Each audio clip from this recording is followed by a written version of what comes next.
Hello everyone, this is Xiaolin Chen from BGI Shenzhen, China. Today I'm glad to have the opportunity to show our recent studies about Balanophora genomes, which showed massively convergent evolution with other extreme holoparasites. We all know parasitic animals, bacteria, but in angiosperms, there are also parasites. They attack to the host plant through hostoria and obtain nutrition from their host. There are more than 4,000 species, account for 1.2% of angiosperms. There are at least 12 clades which have parasitic plant indicated there are at least 12 independent evolutionary events of parasitic plant. Based on whether they have the capacity of photosynthesis, they could be divided into hemiparasite and holoparasite. In holoparasite, there are at least 10 clades have holoparasite plants. In holoparasite, the most extreme forms are endoparasite, which they spend their lives inside of their host, except when they emerge to have flowers and set seeds.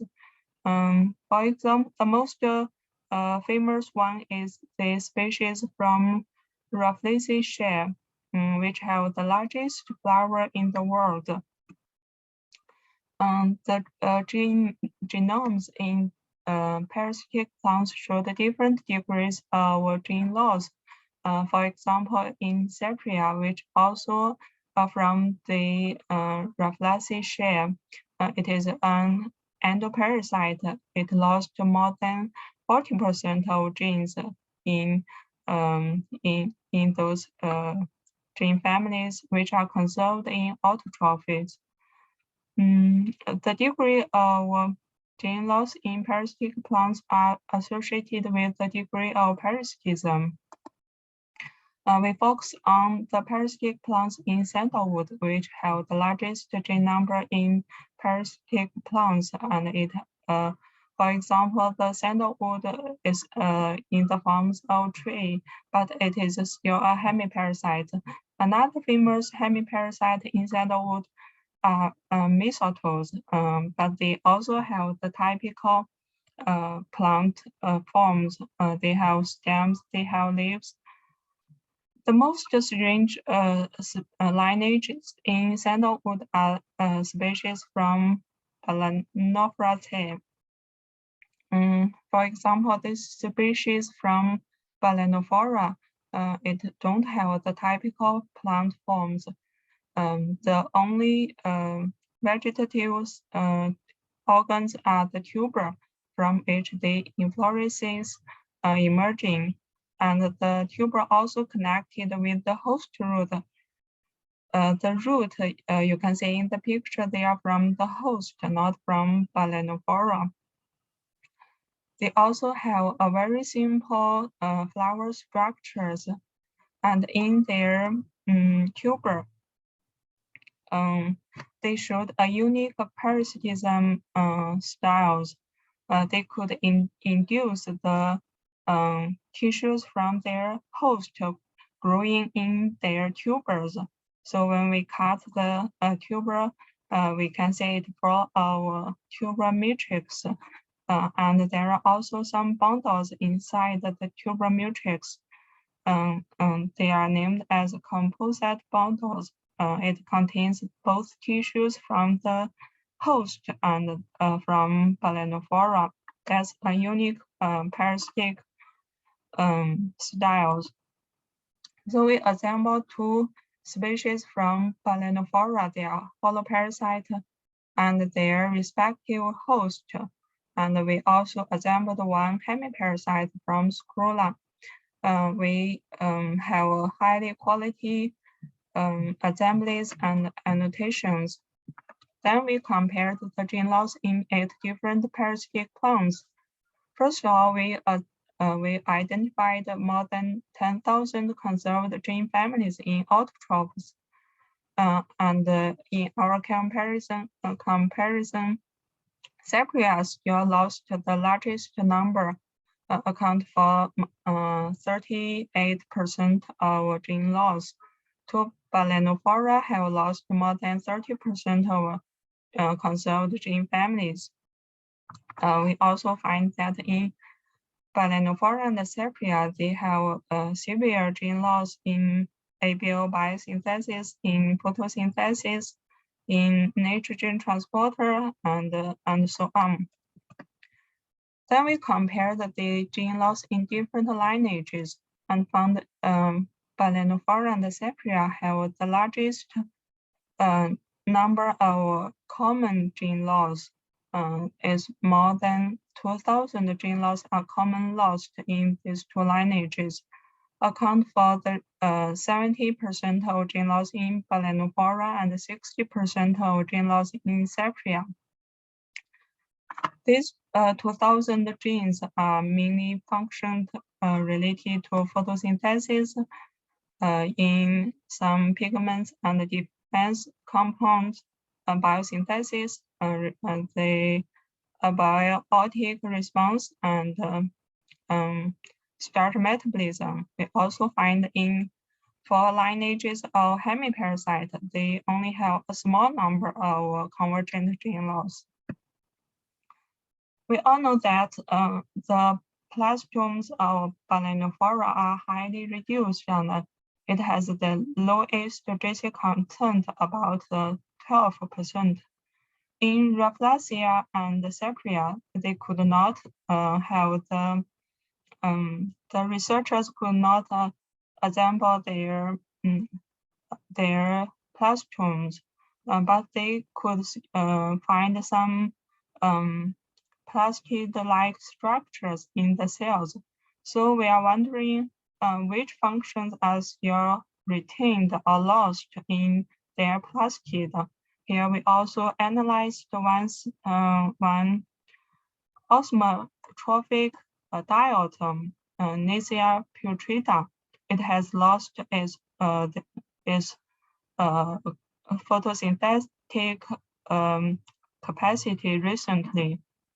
We found these 3 lineages have a convergent function loss related to carotenoid and vitamin biosynthesis, chlorophyll A biosynthesis, and carbon fixation. But they retained the amino acid biosynthesis, the heme biosynthesis, and carbon metabolism. Well, we also find that Balanophora and Sapria have lost very important genes related to flowering regulation, mostly in the photoperiod pathway, the circadian clock pathway, and the sugar regulation pathways. We then detected the genes related to hormone biosynthesis and signaling. We found both Sapria and Balanophora have lost important genes related to ABA biosynthesis, but they still retained the genes related to ABA signaling. So we would like to know whether they could respond to ABA. First of all, we detected the ABA concentration in different tissues and found ABA is accumulated in the inflorescence. And we also find that the ABA signaling genes are upregulated in inflorescence. We also detected the ABA biosynthesis genes from the host, and we found that they are upregulated in the tuber. So we hypothesized that maybe Balanophora could take advantage of ABA from biosynthesized by the host and to regulate their own process, their downstream process. We also find that in holoparasite, they have reduced redundancy. For example, the Balanophora and Sepria have the lowest number of transcription factors. Here we take Massbox as an example. Sepria and Balanophora have only 23 to 25 Massbox genes, even less than umbrella. So we have some conclusions. First of all, the gene loss in holoparasite are functional bias, and they show convergent loss in extreme holoparasite. They always co-elimination of almost all the genes in one pathway, and they show the reduction of redundancy in large gene families. Well, the convergent gene loss showed maybe it is predictable of the genome reduction in parasitic plants, and the loss of ABA biosynthesis, the loss of photoperiod, and the circadian regulation of flowering, and the reduction of redundancy in transcription factors of this extreme holoparasite indicated that maybe they not only obtain nutrition from their host, maybe they could also obtain other developmental signals from their host to keep synchronization with their host. It may be beneficial for them. Well, I would like to thank all my colleagues, all my collaborators, and Shenzhen municipal government of China, which have fundings, give me fundings for this project. And this is a part of 10KP project. That's all. Thank you.